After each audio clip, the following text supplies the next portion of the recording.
Okay, students, so in the last video I have asked you to solve this question, right?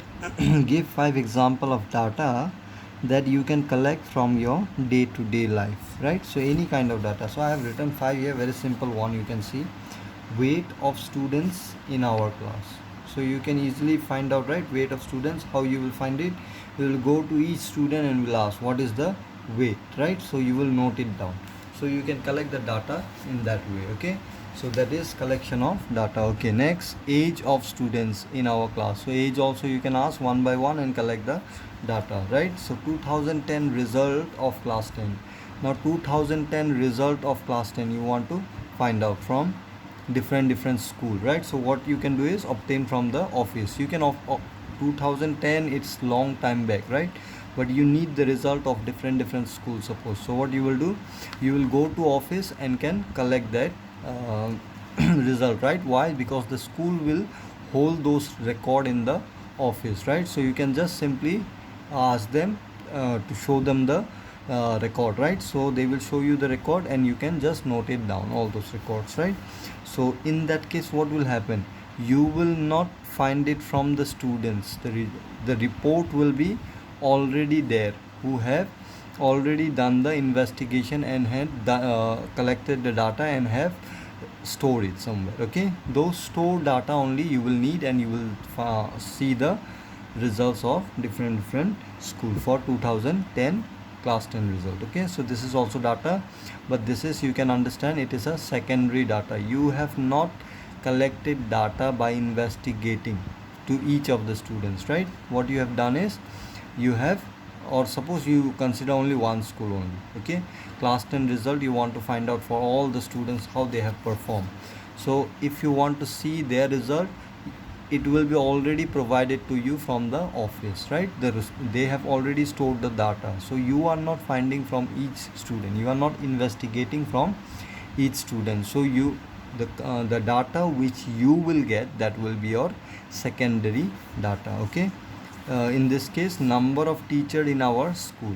So if you have to find out number of teacher in our school, you will go and find out that one, right? Count the number of teachers. So you will find out yourself that one by moving towards teacher, or you can collect from office also, but here it is not mentioned, so we will consider this one as primary data. You have to collect yourself that one. Okay, number of students in our school, same, this also will be your primary data. So in this question, second question, they have asked you classify the data in question number 1 above as primary or secondary. So from this example you have to classify which one is primary and which one is secondary. Now this is my example, so I can say this is primary, this is primary, this is primary, this is primary. So A, B, D, E primary and C is secondary data. Now you also, whatever example you have given, you try to find out which one is primary and which one is secondary. You just write down in the second part. Okay, so this was very simple question in this exercise. Okay, so next topic will be presentation of data. Now see here, when you go to each student, suppose I ask you collect the weight of the students from our class. Okay, so what you will go, you go to each student. First student you will go and you will note down his weight, right? Second student you will go, you will note down his weight. So suppose first student weight is 39, second student weight is 43, third student weight is suppose 55, fourth student is 48, fifth student is 56. Now you are collecting one by one like that, right? So this data which you are collecting and noting it down like this, if you write down the data and keep it like this only, this will be called as raw data. Now why raw data? Now see here, what are the problems you might face if you write down the data like this. Now for you know the problem, suppose the other students 76, 68, 62 like this you got data. Okay, 45, 49, 33, 36 suppose. Okay, 59 like this you got the data of this. Now if I ask what is the maximum weight here, maximum weight of the student, so what you have to do, the data which you have noted down, in that data I have to search the maximum value here.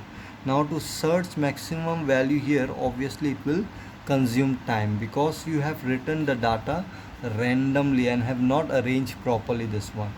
the data while investigating whatever you got, you have lived it as it is. This is your primary data, okay?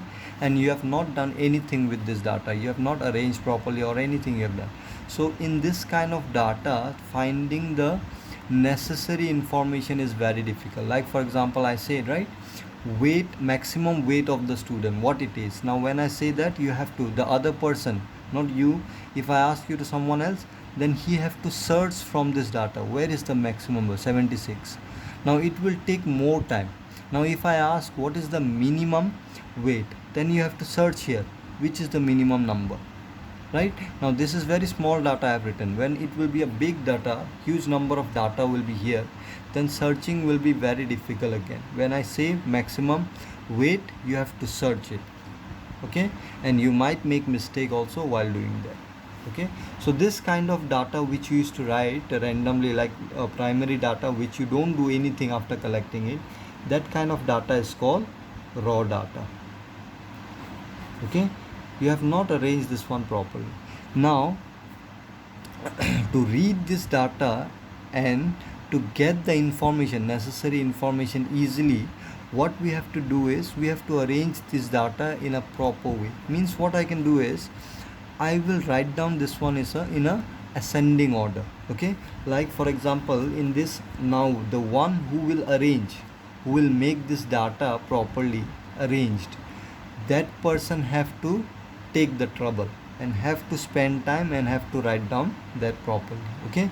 For him it will be a trouble, but after he arranged this one properly, the data, after he have arranged properly, what will happen in future, if someone need the information from the data, he can easily find out without consuming much time, okay? For example, if I arrange this one in ascending order, like for example 36 is the minimum here, then 39, then 45, then 50, 40, 48, 43 is also there, okay? 43, 48, okay? In this way ascending order I have written. So my maximum will be suppose 76.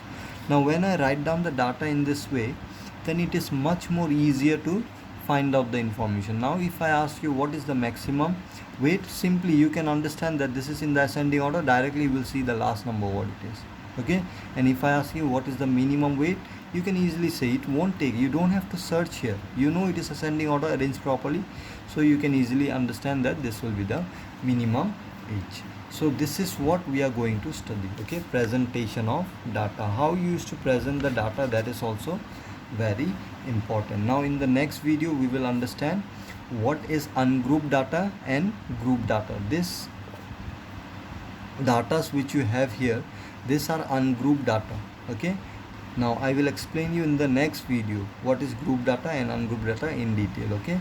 So try to understand why presentation of data is required, so that reading the or finding the information from the data will become easy. That's why the presentation of data is very important in statistics, okay? So different type of presentation of data we will study in detail in the next video, okay?